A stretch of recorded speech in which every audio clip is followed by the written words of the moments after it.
Hello students, हमारा जो topic चल रहा है वो है एवरेज और इसमें आज हम क्वेश्चन नंबर 7 स्टार्ट करने वाले हैं। देखिए क्या कह रहे हैं क्वेश्चन। 5 years ago, 5 साल पहले the average age of husband and wife was 23 years। 5 साल पहले हस्बैंड और वाइफ की जो औसतन आयु है वो क्या थी, 23 साल थी। टुडे, आज, the average age of husband wife and child is 20 years। लेकिन अगर आज की बात करें तो हस्बैंड वाइफ और एक बच्चे की उम्र का जो औसत है वो 20 साल हो जाता है। How old is the child, तो आपने बताना है कि बच्चे की उम्र कितने वर्ष है। अब एक बात समझिएगा, हस्बैंड वाइफ और चाइल्ड ये 3 जने हैं और आज इनकी एवरेज एज कितनी है, 20 साल। ये बात क्लियर है, इसका एवरेज दे रखा है 20 साल। अब इसने ये भी कहा है पहले स्टेटमेंट में कि 5 साल पहले हस्बैंड और वाइफ की एवरेज एज कितनी थी, 23 साल। तो 5 साल पहले से अब तक हस्बैंड और वाइफ की एज 5-5 साल बढ़ी होगी, यानी ऑब्जर्वेशन में 5 years ऐड हो रहा है। तो इसका मतलब क्या होगा, एवरेज में भी 5 years ऐड होगा। तो हम ये कहेंगे हस्बैंड और वाइफ की अगर बात करें तो आज इनकी एवरेज एज कितनी होगी, 28 years। ये बात क्लियर है। अब कंपैरिजन करते हैं कि 28 जो है वो 20 से कितना बड़ा है। तो हमने देखा 8 years बड़ा है और कितनी ऑब्जर्वेशन है ये, 2, दैट मीन्स +16। तो चाइल्ड की एज क्या करनी पड़ेगी आपको, -16 करनी पड़ेगी, क्योंकि एवरेज इज़ इक्वल डिस्ट्रीब्यूशन। तो 20 में से 16 माइनस करेंगे, दैट इज़ 4 years। तो ये बच्चे की एज आ जाएगी। तो बच्चा कितने साल का है, 4 साल का। चलिए क्वेश्चन नंबर 8 पे आते हैं। इसमें कह रहा है 3 years ago, आज से 3 साल पहले, the average age of a family of 5 members, एक परिवार जिसके 5 सदस्य हैं, जिसमें उनकी जो औसतन आयु थी वो कितनी थी, 17 साल। कब की बात है और ये 3 साल पहले की। अब बेबी, एक बच्चे का जन्म होता है, having been born, the average age of the family is the same today. बोल रहा है आज भी एक बच्चे के जन्म होने के बावजूद इस परिवार की औसतन आयु जो है वो आज भी 17 वर्ष ही है। Find the age of the child, दो बच्चे की आयु ज्ञात कीजिए। तो कितने जने हैं देखो, 1 2 3 4 5 6, क्योंकि 5 जने तो पहले से थे, ठीक है, 5 members तो पहले से थे, लेकिन एक बच्चा भी पैदा हो गया, तो इसलिए हमने ये छठा ब्लैंक और रखा है यहाँ पे। तो एवरेज एज आज भी कितनी है, आज भी 17 साल ही है। अब फिर से हम कह रहे हैं कि 3 साल पहले परिवार के 5 सदस्यों की औसतन आयु क्या थी, 17 वर्ष थी। तो 3 साल से अब तक हर एक की आयु क्या होगी, 3 वर्ष बड़ी होगी। तो हर एक ऑब्जर्वेशन में 3 साल ऐड हो रहा होगा, तो एवरेज में भी 3 साल ऐड हो जाएगा। तो हम कहेंगे इनका 5 जनों का जो एवरेज है आज वो कितना है, वो 20 साल है। चलिए फिर से कंपैरिजन करते हैं। 2017 से कितना ज़्यादा, 3 ज़्यादा। और ये कितनी ऑब्जर्वेशन है, ये ऑब्जर्वेशन है 5, यानी +15 years। तो अगर इधर +15 आ रहा है तो इधर हम क्या करेंगे, -15। तो 17 में से 15 माइनस कर देंगे तो बच्चे की उम्र कितनी होगी, 2 साल। क्लियर है ये चीज़ें। तो इस तरीके से आपने इसके क्वेश्चंस करने हैं एवरेज के। क्वेश्चन नंबर 9 पे आते हैं। इसमें कह रहा है the average age of mother father and son was 42 years at the time of marriage of the son. बोल रहा है मदर फादर और सन की औसतन आयु 42 वर्ष थी। कब, जब बेटे की शादी होती है। After 1 year a baby was born, 1 साल के बाद एक बच्चे का जन्म होता है। And after 6 years of the marriage, शादी के 6 साल बाद, the average age of the family becomes 36 years। शादी के 6 साल बाद जो परिवार की औसतन आयु है वो 36 साल हो जाती है। तो find the age of the bride at the time of marriage. तो आपने बताना है कि विवाह के समय पुत्र वधू की आयु कितनी थी। देखिए कितने लोग हैं, मदर फादर सन और सन की वाइफ और एक ये बेबी, 5 जने हो गए। और इसने बोला है कि शादी के 6 साल बाद जो परिवार की आयु है वो कितनी हो जाती है, 36 साल इनका एवरेज हो जाता है।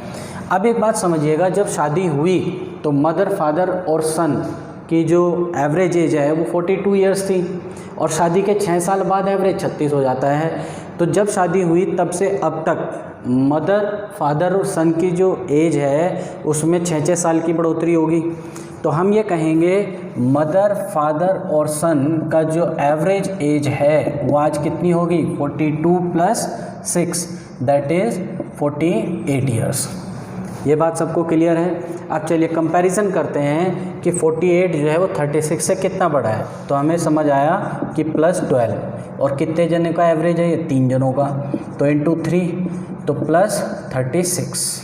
अब ये +36 है तो इधर वाइफ और ये जो बेबी है इनको ये माइनस करना पड़ेगा क्योंकि इधर प्लस में आ रही है वैल्यू। तो -36 और इसको कंपेंसेट कौन करेगा, 2 जने। तो हर एक को 18 साल का कंट्रीब्यूशन देना होगा, यानी जो भी पूरे परिवार का औसत है 36 साल, इन दोनों का एवरेज एज क्या होगी, उससे 18 साल कम। तो यानी इनका एवरेज कितना हो जाएगा, ये हो जाएगा 36 - 18 दैट इज़ 18 ईयर्स। अब एवरेज क्या होता है, एवरेज होता है sum of observations upon number of observations. ये बात क्लियर है। इसका मतलब यहाँ पे जो 18 ईयर्स एवरेज आ रहा है किसका है, वाइफ और ये बेबी का।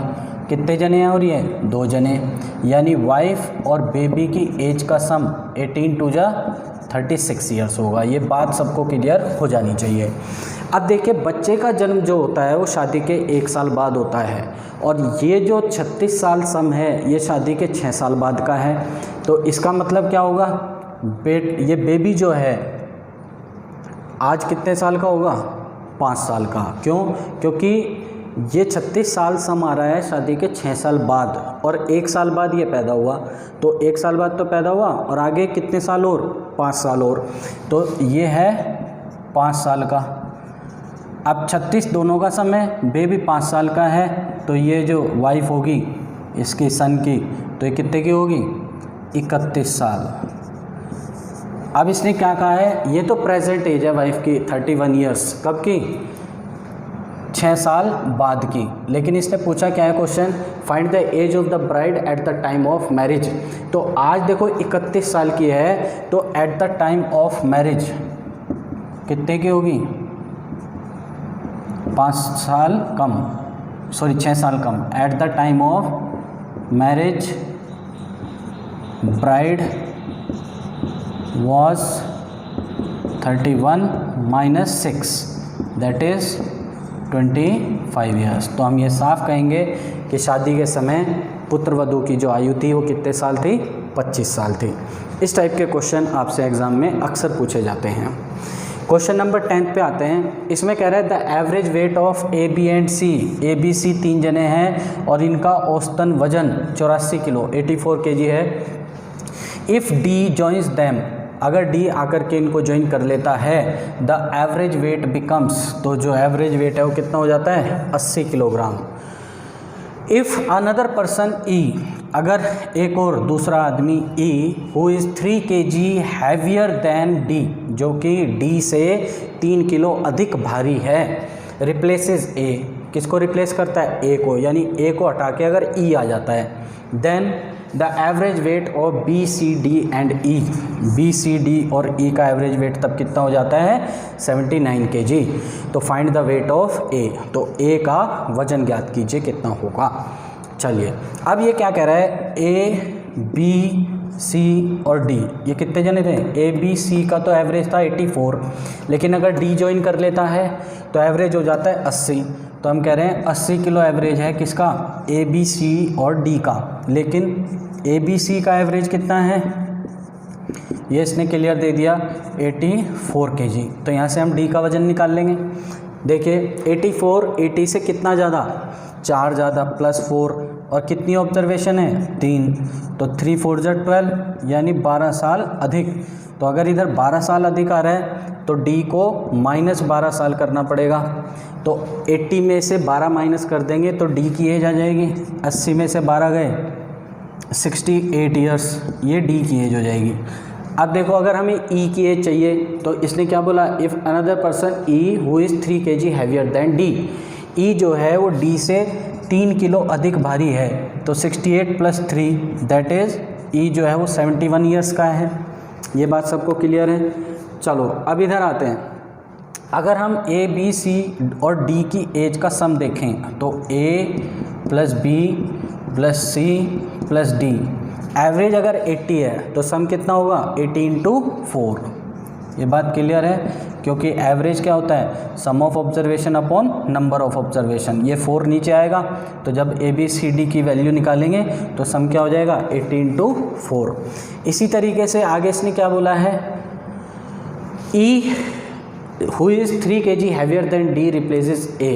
अगर डी को, यानी यहाँ पे डी को ए को ई रिप्लेस कर देता है तो ए के प्लेस पे कौन आ जाएगा, ई आ जाएगा, और बी सी डी ऐसे ही रहेंगे।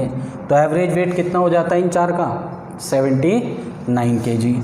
तो 79 × 4 ये इनका सम आ जाएगा।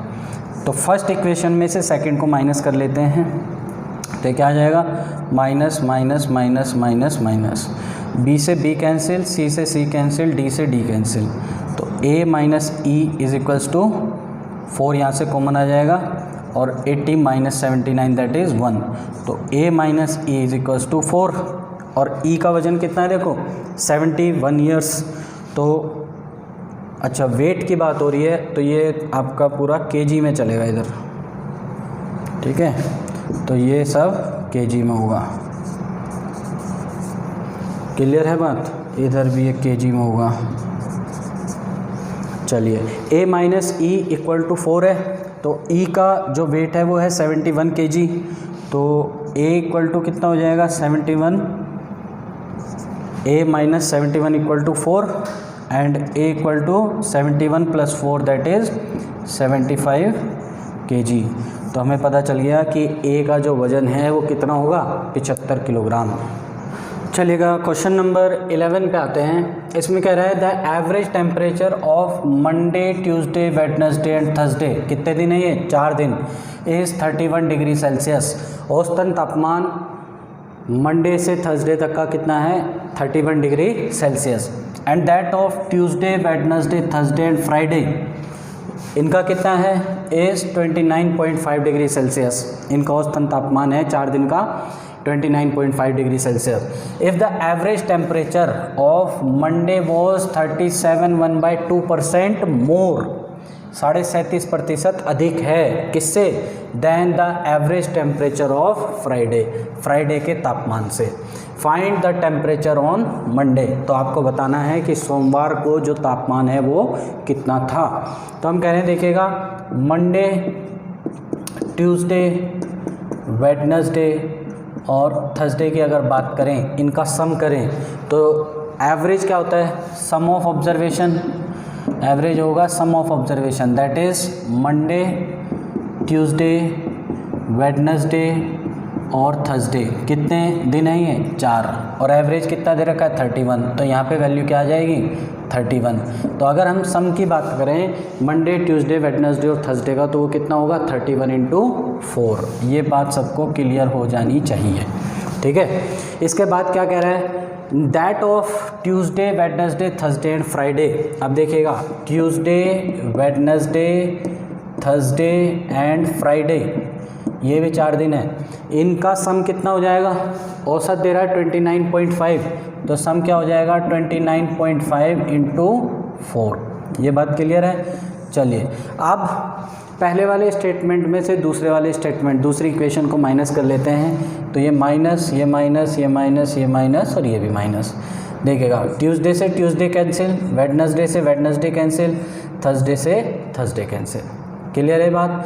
अब क्या आया, मंडे माइनस फ्राइडे कितना हो जाएगा, 4 देखिएगा यहाँ से कॉमन आ जाएगा, और 31 माइनस 29.5, 31 में से 29.5 आप घटाएंगे तो कितना बचेगा, 1.5, तो 1.5 इंटू 4 कितना हो जाएगा 6 डिग्री सेल्सियस।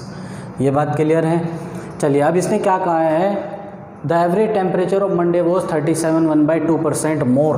अब 37 1/2% फ्रैक्शन में कितना होता है, ये बात सबको समझ आती है कि ये 3/8 फ्रैक्शन है, क्योंकि हम परसेंटेज में पढ़ के आ चुके हैं। यानी मंडे को अगर क्या कह रहा है, more than the average temperature of Friday, कह रहा है फ्राइडे को जितना भी था उससे 37 1/2% ज़्यादा है।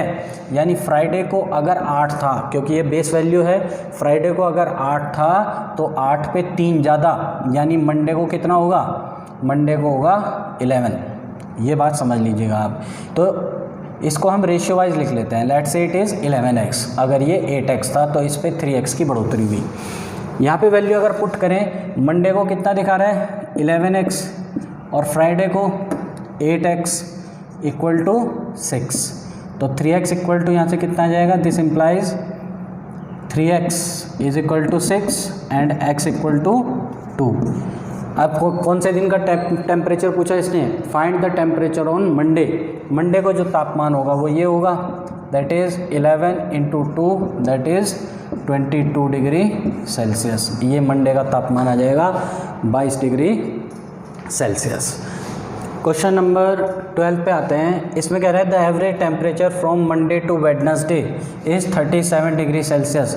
देखो मंडे से वेडनेसडे तक कितने दिन होंगे, मंडे से Wednesday, Monday Tuesday and Wednesday, सोमवार मंगलवार और बुधवार। तो इनका अगर सम करेंगे तो पहले वाले क्वेश्चन की तरह क्या होगा, 3 दिन है इंटू 37 औसत से गुणा कर देंगे तो इनका योग आ जाएगा तापमान का। While the average temperature from Tuesday to Thursday, अब देखो ट्यूसडे, वेडनेसडे और थर्सडे, यहाँ पे भी 3 दिन हो गए, 3 दिन हो गए। यहाँ का औसत कितना दिखा रहा है 34 डिग्री सेल्सियस। और ये इसने कहा है कि the temperature of Thursday is 4/5। Thursday को जो टेम्परेचर है वो कितना है 4/5 है, किसका, दैट ऑफ मंडे का। तो मंडे का तापमान ज्ञात करें तो यहाँ से देखिएगा Thursday upon Monday equal to 4/5 आ जाएगा रेशियो, ये अनुपात आ जाएगा थर्सडे और मंडे के तापमान का। चलो आगे आते हैं। अगर इसमें भी पहले वाली इक्वेशन में से दूसरी इक्वेशन को सब्ट्रैक्ट किया जाए तो ये माइनस होगा, यहाँ पे माइनस, ये माइनस, क्योंकि सब्ट्रैक्ट कर रहे हैं। तो देखिएगा ट्यूसडे से ट्यूसडे कैंसिल, वेडनेसडे से वेडनेसडे कैंसिल, तो मंडे बचेगा ऊपर वाली इक्वेशन से, माइनस नीचे वाली इक्वेशन से बचेगा थर्सडे इक्वल टू, यहाँ से 3 कॉमन, 37 में से 34 जाएंगे क्योंकि माइनस का साइन है, तो 37 में से 34 माइनस होंगे तो कितना आएगा 3। तो मंडे और थर्सडे का रेशियो देखते हैं। देखिए अगर मंडे को 5x होगा तो थर्सडे को 4x होगा, तो क्या कह रहे हैं 5x minus 4x equal to 3 into 3 that is 9। अब x की वैल्यू कितनी आ जाएगी 9 डिग्री सेल्सियस। x अगर 9 डिग्री सेल्सियस है तो हमें निकालना क्या है, देखिए यहाँ पे find the temperature of Thursday, और थर्सडे को तो कितना था 4x, तो थर्सडे का जो टेम्परेचर होगा दैट इज़ 4x, तो 4 इंटू एक्स की वैल्यू 9, तो 9 4 जा 36 डिग्री सेल्सियस, 36 डिग्री सेल्सियस तापमान हो जाएगा थर्सडे का। क्वेश्चन नंबर 13 पे आते हैं। इसमें कह रहा है there are 35 students in a hostel, एक हॉस्टल के अंदर 35 छात्र हैं। If the number of students is increase by 7, अगर छात्रों की संख्या जो है वो 7 बढ़ा दी जाती है, यानी 35 से 7 बढ़ गए 42 हो गई। The expense of the mess increase by 42 rupees per day, तो जो हॉस्टल का खर्च है प्रतिदिन का वो 42 रुपये बढ़ जाता है। वाइल द एवरेज एक्सपेंडिचर पर हेड इज़ डिक्रीज्ड बाय 1 रुपी, लेकिन प्रत्येक छात्र पर खर्च होने वाला जो पैसा है वो 1 रुपये कम हो जाता है। तो find the original expenditure of the mess, तो मैस का वास्तविक जो खर्च है वो कितना था, आपको ये ज्ञात करना है। तो हम कह रहे हैं अगर पर हेड पे x रुपीज़ का खर्चा आता था, एक जने पे जो मैस का खर्च था अगर वो x रुपीज़ था तो 35 जनों पे कितना होगा 35x। अब छात्र क्या हुए 35 से 7 बढ़ गए तो छात्र हो गए 42, तो प्रत्येक जने पे जो खर्चा होता था x रुपीज़ का, उसमें 1 रुपये की गिरावट आ गई। तो अब कितने का खर्चा होगा? x - 1। तो ये तो अभी का खर्चा है टोटल, और ये ओरिजिनल खर्चा था। तो अभी का जो खर्चा है वो पहले वाले खर्चे से क्या होता है? ज़्यादा हो जाता है। कितने रुपए? 42 रुपये। तो यहाँ से आप x की वैल्यू निकाल देंगे। तो 42x - 42 - 35x बराबर 42। तो 42x में से 35x गए, कितना बचा? 7x - 42, तो इधर जाके प्लस का हो जाएगा। तो 42 + 42 कितना होगा? 84। 7 से डिवाइड करें, 7 × 1 = 7, 7 × 2 = 14, तो x बराबर 12। तो ओरिजिनल एक्सपेंडिचर तो ये था, ओरिजिनल एक्सपेंडिचर ही हमको फाइंड करना है। तो ओरिजिनल एक्सपेंडिचर कितना आएगा? 35x, ये वाला है ना। तो कितना होगा? 35 × x की वैल्यू कितनी आ रही है? देखिए 12। तो इसको इंटू कर लेंगे। 12 × 3 = 36, 360, और 12 × 5 = 60, 360 और 60 420। तो ओरिजिनली कितने रुपए का खर्च आता था मैथ्स का? 420 रुपये का। चलिए अगले क्वेश्चन पे आते हैं। Question number 14। इसमें कह रहा है there are 3 natural numbers, 3 natural number हैं। इफ़ एवरेज ऑफ एनी 2, किन्हीं 2 का average any 2 numbers is added with the third number, किन्हीं 2 का एवरेज अगर तीसरे नंबर में जोड़ दिया जाए तो 24, 20 और 18 प्राप्त होगा। तो find all the natural numbers, तो सभी प्राकृतिक संख्याएं ज्ञात कीजिए। तो मान लेते हैं अगर A, B, C 3 ये प्राकृतिक संख्याएं हैं, यानी नेचुरल नंबर्स हैं। किन्हीं 2 का एवरेज, तो A + B एवरेज क्या होता है? सम upon number of observation. A + B divide by 2, ये एवरेज होगा पहली 2 ऑब्जर्वेशन का। इसमें अगर C को ऐड कर दें तो मिलेगा 24, और B + C अपॉन 2, यानी दूसरी और तीसरी संख्या के औसत में पहले वाली को ऐड कर दें तो मिलेगा 20, और तीसरी और पहली C + A अपॉन 2 में दूसरी ऐड कर दें तो मिलेगा 18। क्लियर है ये बात? अब यहाँ से अगर इसको सॉल्व करते हैं तो एलसीएम यहाँ पे कितना आ जाएगा? 2 आ जाएगा। तो ये हो जाएगा A + B + 2C = 24 × 2, क्योंकि ये 2 एलसीएम जो नीचे आया था ये 24 के साथ इंटू कर जाएगा। तो 24 × 2 दैट इज़ 48। सिमिलरली यहाँ पे क्या होगा? B + C + 2A = 20 × 2 that is 40। और यहाँ पे क्या होगा? C + A + 2B = 18 × 2 that is 36। अगर इन सभी को ऐड कर लिया जाए तो A 2A और A 4A हो जाएगा, B और 2B ये 4B हो जाएगा, 2C C और C ये 4C हो जाएगा। और इनका समीशन कर लेते हैं। देखिए 40 और 40 80 और 30 110, 8 और 6 14, 110 और 14 कितना हो जाएगा? 124। यहाँ से 4 कॉमन ले लें तो A + B + C = 124, और A + B + C कितना आ जाएगा? 4 से डिवाइड कर देंगे इसको 124 को, 4 × 3 = 12, 4 × 1 = 4। तो A + B + C का सम 31 आ गया। इसको आप डायरेक्टली भी कर सकते थे। देखिए सम निकालने के लिए A + B + C का सम निकालने के लिए ये जो भी आपको वैल्यूज़ दी गई हैं दैट इज़ 24 + 20 कितना हो जाएगा? 44, 44 + 18 54 और 8 54 8 62। तो इसको आप ऐसा कर लेंगे कि जो भी इनका सम होगा दैट इज़ 62 आया, उसको डिवाइड बाई 2 कर लेना है, तो आपके पास डायरेक्टली सम आ जाएगा और आपको ये वाली चीज़ पूरी नहीं करनी पड़ेगी या ये वाला पूरा नहीं लिखना पड़ेगा। अब देखिए आपको नेचुरल नंबर्स निकालने हैं। ए बी सी का सम तो 31 है। देखो अगर इस वाली इक्वेशन में देखें, हम पहले वाली इक्वेशन में देखें तो A + B + C की जगह पे 31 रख सकते हैं और यहाँ से बच जाएगा सिर्फ C। तो 31 + C = 48 और C = कितना आ जाएगा? 48 - 31। तो 48 में से कितना माइनस कर देंगे? 31 माइनस कर देंगे तो कितना आएगा? देखिए 8 दूनी 16 और 1 17, यानी सी की वैल्यू आ जाएगी 17। इसी तरीके से जब आप ए की वैल्यू निकालेंगे तो हमें पता है ए प्लस बी प्लस सी तो कितना है 31 है, तो यहाँ पे 31 रख देंगे। 31 प्लस ए कितना आ जाएगा 40। तो क्या कह रहे हैं 31 प्लस ए कितना आ जाएगा 40। तो ए की वैल्यू कितनी हो जाएगी 40 माइनस 31, 40 में से 31 माइनस हो जाएगा तो कितना होगा ये 9। इसी तरीके से जब आप b की वैल्यू निकालेंगे तो b की वैल्यू क्या होगी c plus A plus 2b equal to 36 है, और a plus B plus C 31 आ रहा है। तो हम कह रहे हैं यहाँ पे क्या आ जाएगा 31 प्लस बी इक्वल टू 36, और b की वैल्यू कितनी हो जाएगी 36 माइनस 31, क्योंकि इधर जाके होगा माइनस, तो b की वैल्यू होगी 5। तो इस तरीके से आपके पास तीनों प्राकृतिक संख्या आ गई।